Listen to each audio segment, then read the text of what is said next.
আসসালামু আলাইকুম everyone, welcome back to my channel. আজকে আমি আপনাদেরকে তৈরি করে দেখাবো আপনারা কিভাবে এই টুনা মাছটা রান্না করবেন। এটা খুবই ইজি রেসিপি। আপনাদের কাছে যখন দেখা যাবে সময়টা থাকবে না, তখনই আপনারা এটা খুব চটজলদি বানিয়ে ফেলতে পারবেন। আপনারা এটা রুটি অথবা ভাতের সাথেও খেতে পারবেন। আশা করছি রেসিপিটা আপনাদের কাছে ভালো লাগবে। তো চলুন দেখে আসি কী কী লাগছে। প্রথমেই আমি একটা চুলার মধ্যে প্যান বসিয়ে তার মধ্যে আমি কিছুটা তেল দিয়ে দিলাম। তারপরে আমি এর মধ্যে 3টা মিডিয়াম সাইজের পেঁয়াজ, যেটা আমি কুচি কুচি করে কেটে রেখেছিলাম, তারপরে আমি এগুলো এখানে দিয়ে দিলাম।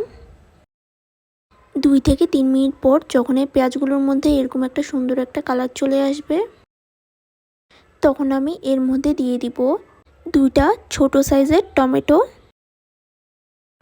এই টমেটোটা দেওয়ার পর আমি একসাথে সবগুলোকে ভালোভাবে নাড়িয়ে নিচ্ছি। এই টমেটোটা দেওয়ার পর আমি এটাকে কয়েক সেকেন্ডের জন্য রান্না করে নিব। কয়েক সেকেন্ড রান্না করে নেওয়ার পর আমি এখন এখানে মশলাগুলো দিয়ে দিব। প্রথমে আমি এখানে দিয়ে দিচ্ছি হাফ চা চামচ শুকনো মরিচের গুঁড়ো। আপনারা যে যতটুকু ঝাল খান সেই অনুযায়ী আপনারা এই শুকনো মরিচটা দিতে পারেন।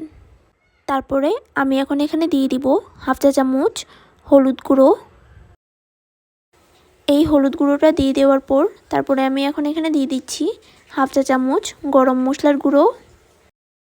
তারপরে দিয়ে দিচ্ছি আমি হাফ চা চামচ গোলমরিচের গুঁড়ো।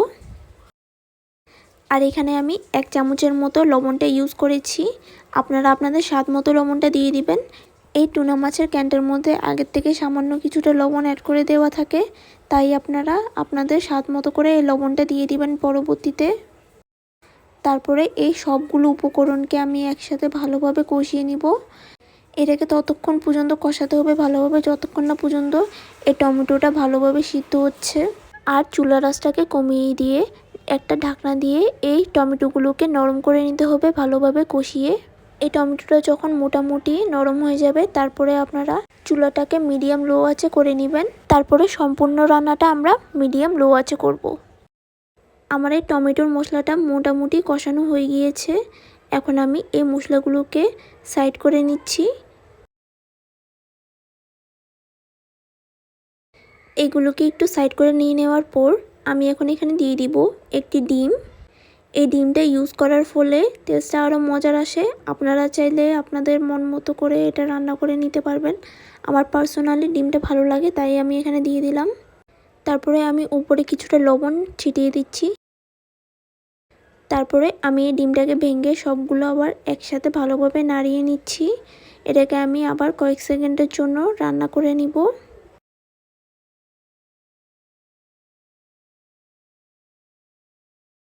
তারপরে আমি এখন এখানে একটা মিডিয়াম সাইজের টুনা মাছের ক্যান ইউজ করেছি, সেটাই আমি এখন এখানে দিয়ে দিচ্ছি। টুনা মাছের মধ্যে যে পানিটা ছিল সেটাও আমি এখানে সব ঢেলে দিয়েছি।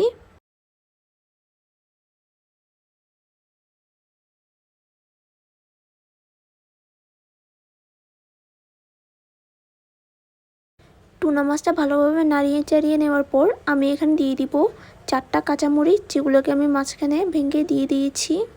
এই কাঁচামরিচটা দিয়ে দেওয়ার পর আমি আবারও এটাকে 3 থেকে 4 মিনিটের মতো করে আবারও ভালোভাবে রান্না করে নেব কিছুক্ষণ।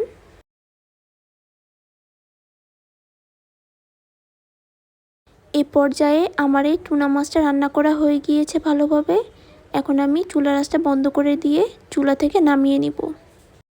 এই তো আমি এই টুনা মাছটাকে বাটিতে সুন্দরভাবে সাজিয়ে নিয়েছি। এই টুনা মাছটা খেতে কিন্তু অসাধারণ মজার হয়। আশা করি আপনাদের কাছে আমার এই ভিডিওটা ভালো লাগবে। যদি আপনাদের কাছে আমার এই ভিডিওটা ভালো লেগে থাকে, তাহলে অবশ্যই আমার এই চ্যানেলটা লাইক, শেয়ার অ্যান্ড সাবস্ক্রাইব করে দিবেন।